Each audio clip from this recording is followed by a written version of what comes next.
Hello, my YouTube beauties. I hope you guys had a bomb Memorial Day weekend. Rest in peace to the people who perished in Florida, I think it was. I seen on Instagram. It's just really sad what's going on in the world today.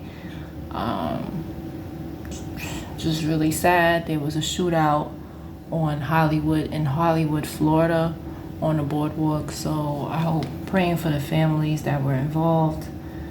It's just, that's why, like my parents always say, pray wherever you go, always pray. You know, you can't escape fate, but a prayer goes a long way. So tonight, I told y'all, my story time about the asshole supervisors. That was my last story time. I'm not doing another story time until, I don't know. But I have other story times, but I'm not ready to talk about it yet. So the moving forward, all you're gonna see is, like, today I went to it's called Pier 18, New York City. So on Fulton Street, my friend and I, we went. She always picks out really good spots, and they're always free. We go to all free events, and they actually had, was selling pouches. I don't know if you guys seen it. So this is the pouch that they had, and it said waterfront on the front. My friend actually makes these. That's why it was so funny to me to see that, because people were paying $22 and better for that. It was like this one guy, he had 3 of these and paid $83. So me and my friend, I was like, yo, my friend Keisha make those at home. And it's funny, people were paying so much money for that. I'm like, we ain't paying that money for that. To drink out of this, something that looks like this. Those of y'all who have like cookouts and home events and party events, y'all know what this is, right? So it was just funny to see people drinking out of that and paying all that money. So we got non-alcoholic beverages, $5, and we was fine. So yeah, it's just crazy how they try to rob people, and people who don't know better, they'll just fall for it because it's New York City and we're at the water park. It's called water prank or water park. Yeah, whatever. So it was beautiful. It was like an outdoor space, beautiful view. It was cool. It was a good DJ. It was a girl DJ, and then she left, and then a guy took over. We were there for 2 hours and then went home. It was pretty good. Pretty good. But I wanted to talk about 2 movies on Tubi, of course. And one of them was Cries of the Heart. Both movie, and also called The Baby Maker. The Jacob Johnson story, something like that. Both movies came out in 94. So Cries from the Heart, that movie was so good, and that boy was so brave. And it's just sad sometimes when it's based on a true story. It's so sad because it's like, I can't believe that people are sick like that. So basically it's about an autistic boy who's nonverbal, and he begins to type. So for those of you who work with special needs or autistic children, you know that they use technology, tablets, and so forth to communicate. So back in the 90s, they had the original laptops, and that's how they would, this particular facility communicated. They said at the end of the movie that was just that facility that was using it or whatever. But that was a good idea, because with that laptop, he was able to let them know that Jeff was a bad man. The staff was molesting him. So I wanted to talk about that a little bit, because there's a lot of children out there that's nonverbal, and I wanted to talk to my special needs parents out there. If you're watching, try to encourage, first of all, in my experience as a substitute para, even if the child is nonverbal, they always encourage speech. Because I remember one day I asked the teacher that too. I was like, if they nonverbal, what they need speech for? She said, no, Crystal, there's always hope. And as long as that parent pushes on the IEP is the individual education plan.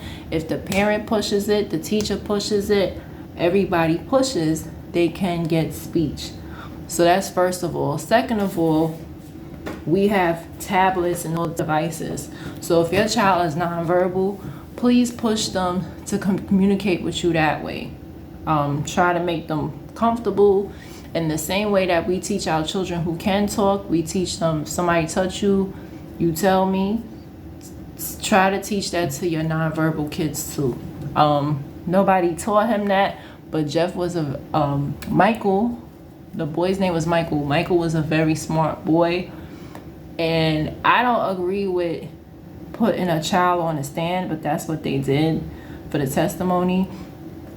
The court scene was just so ridiculous, and our criminal justice system is just, people who have law degrees and don't have common sense. They had this boy on the stand, and naturally he had a tantrum. I mean, it's very, if you're an adult, you have been to court, y'all know what I'm talking about. They ask you a bunch of questions, the judge or whoever.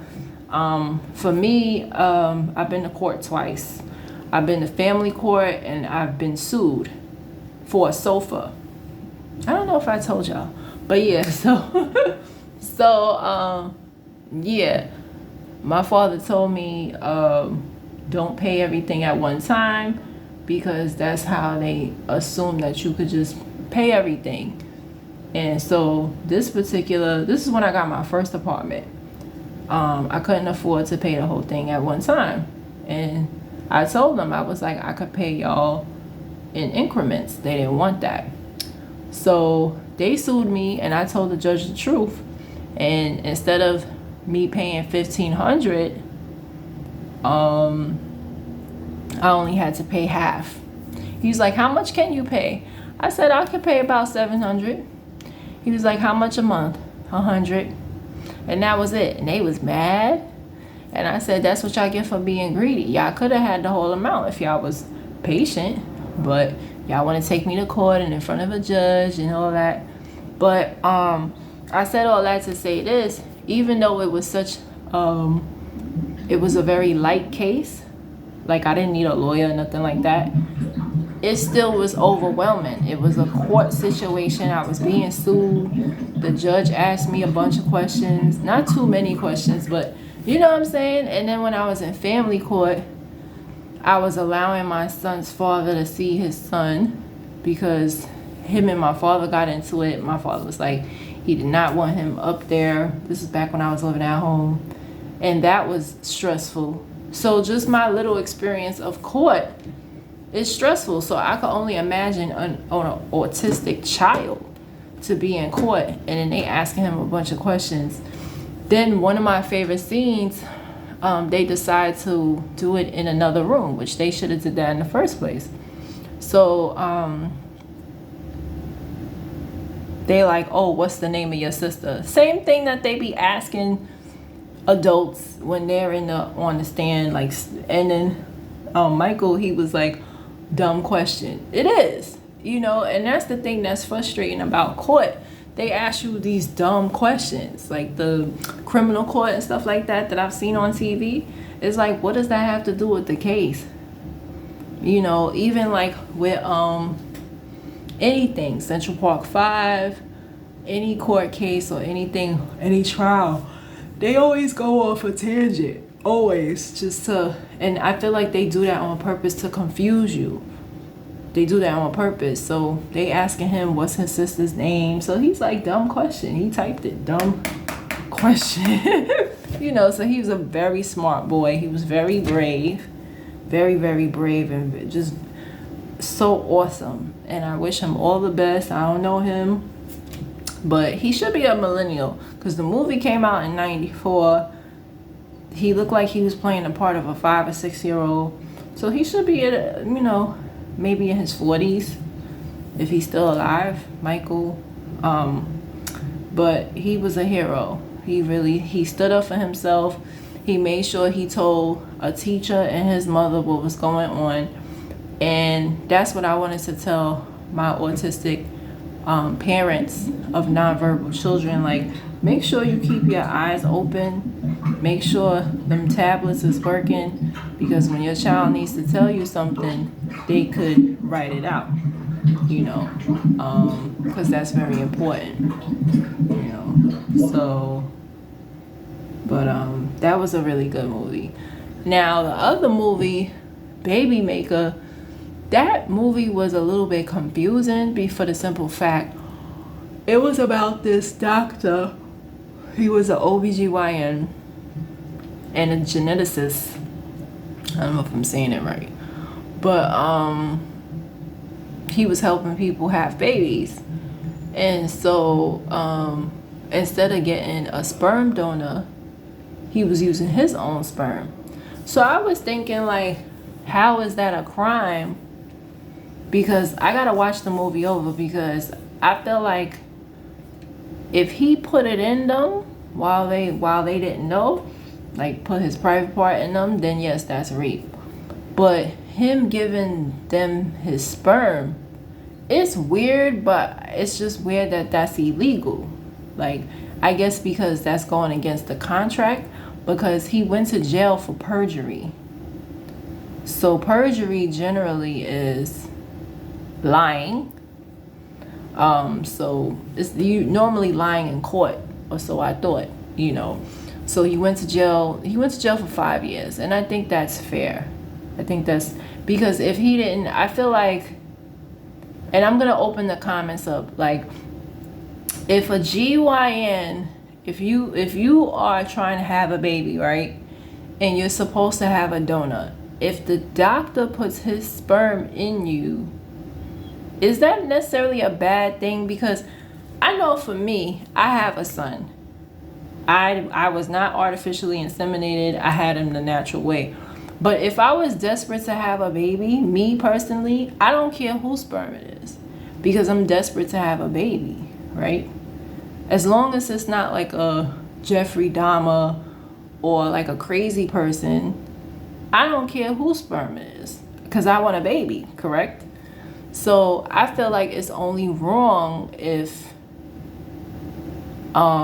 like if it's supposed to be my significant other's sperm, but the doctor gives me his sperm, then that's wrong, because I didn't ask you for your sperm.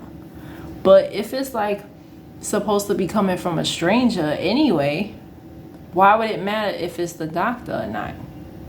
So that's the part I wasn't understanding. Like, okay, so what if it's his sperm? Y'all wanted a baby, that's what y'all got. What's the problem?